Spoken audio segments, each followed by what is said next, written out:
శ్రీమాత్రే నమః. శ్రీ లలితా సహస్రనామంలోని 715వ నామము భగారాధ్య. ఈ నామానికి అర్థం ఏంటి అంటే, భగ అంటే సూర్యుని చేత, ఆరాధ్య అంటే ఆరాధింపబడినది అని అర్థం. సూర్య భగవాను చేత ఆరాధింపబడినది. ఆ తల్లి సవిత్ర మండల మధ్యవర్తి కదా. బా అంటే ఉజ్వలమైన ప్రకాశము, ప్రకాశవంతమైన కాంతి, ఒక మిరుమిట్లు గొలిపే వెలుగు అనమాట. గా అంటే గమనము.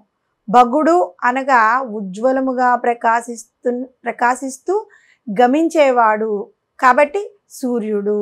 ఈ సూర్యమండలం ఉంది కదా, అది అత్యంత రహస్యమైన ఉపాసనలకు ఆధారం అన్నమాట. ముందుగా చెప్పుకున్నట్లుగా జగన్మాత సూర్యమండల మధ్యంలో ఎల్లప్పుడూ కొలువై ఉంటుంది అని చెప్పుకున్నాం. సూర్య భగవాన్ని కనుక ఆరాధిస్తే ఆదిపరాశక్తి అయిన లలితా పరమేశ్వరిని ఆరాధించినట్లే. పాశాంకుశ ధనుర్బాణధరాం అరుణ విగ్రహం సూర్యమండల మధ్యస్థాం ధ్యాయే త్రిపుర సుందరీం అన్నాం. పాశము, అంకుశము, ధనస్సు, బాణములను ధరించి అరుణ అంటే ఎర్రని విగ్రహంతో సూర్యమండలంలో వెలిసి ఉన్న త్రిపుర సుందరికి నమస్కరిస్తున్నాను, ధ్యానిస్తున్నాను అని అర్థం. ఇంకా భగము అనే నామానికి వేరొక అర్థం ఉంది. అదేంటి అంటే త్రికోణము. జీవుల్లో కొలువై ఉన్న షట్చక్రములు కూడా త్రికోణంలో ఉంటాయి. ఈ షట్చక్రముల్లో జగన్మాత వివిధ యోగిని రూపాల్లో వివిధ నామాలతో కొలువై ఉంటుంది. కాబట్టి కుండలిని రూపంలో ఆరాధింపబడిన జగన్మాతని భగారాధ్యాయే అని పిలుస్తాం. శ్రీచక్రంలో బిందువు తర్వాత ఉన్న ఆవరణము త్రికోణం. ఆ త్రికోణంలో బిందు రూపిణిగా ఆరాధింపబడుతున్న జగన్మాతను భగారాధ్య అని పూజిస్తాము.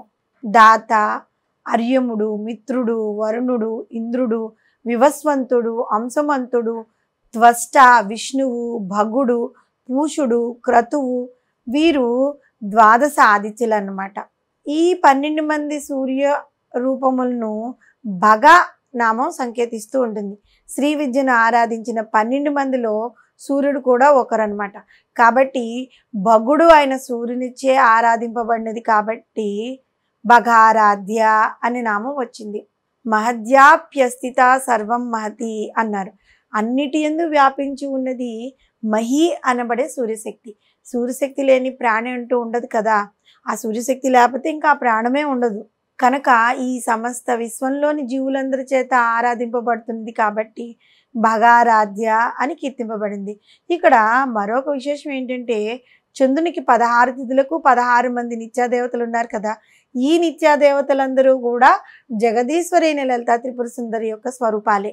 వారిలో రెండో నిత్యాదేవతని భగమాలిని అనే నామంతో మనం పూజిస్తూ ఉంటాం. ఇంకా భగ శబ్దానికి ఐశ్వర్యము అని కూడా ఇంకొక అర్థం ఉంది. ఆ ఐశ్వర్యములచే ఆరాధింపబడుతున్నది కాబట్టి భగ రూపమైన ఐశ్వర్యములు 2 విధాలుగా ఉన్నాయి. అవి ఏంటంటే షడ్భగములు, అష్టభగములు. ఐశ్వర్యము, ధర్మము, యశస్సు, సిరి, జ్ఞానము, వైరాగ్యము అనేవి షడ్భగములు. అణిమ, లగిమ, మహిమ, గరిమ, ఈసిత్వ, వసిత్వ, ప్రాకామ్య, ప్రాప్తి అనేవి అష్టసిద్ధులు. ఇవే అష్టభగములు అంటారు. వీటన్నిటి చేత అమ్మవారు ఆరాధింపబడుతూ ఉంటుంది కాబట్టి అమ్మవారిని భగమాలిని అన్నారు. ఈ విధంగా పాశము, అంకుశము, ధనస్సు, బాణములను ధరించి అరుణ అంటే ఎర్రని విగ్రహంతో సవిత్ర మండల మధ్యవర్తిగా ద్వాదశ ఆదిత్యుల చేత, బిందు మండల మధ్యస్థనగా నిత్యాదేవతల చేత, ఈ సమస్త విశ్వంలో సూర్యశక్తి వ్యాపించి ఉన్న మన అందరి సమస్త ప్రాణుల చేత, షడ్భగముల చేత, అష్టభగముల చేత ఆరాధింపబడుతూ ఉంటుంది కాబట్టి భగారాధ్య అనే నామంతో అమ్మవారిని మనం పూజించాం.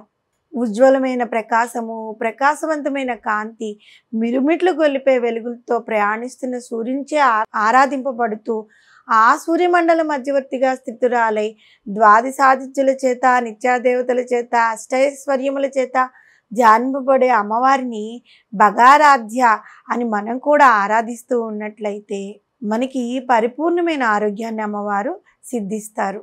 శ్రీమాత్రే నమః.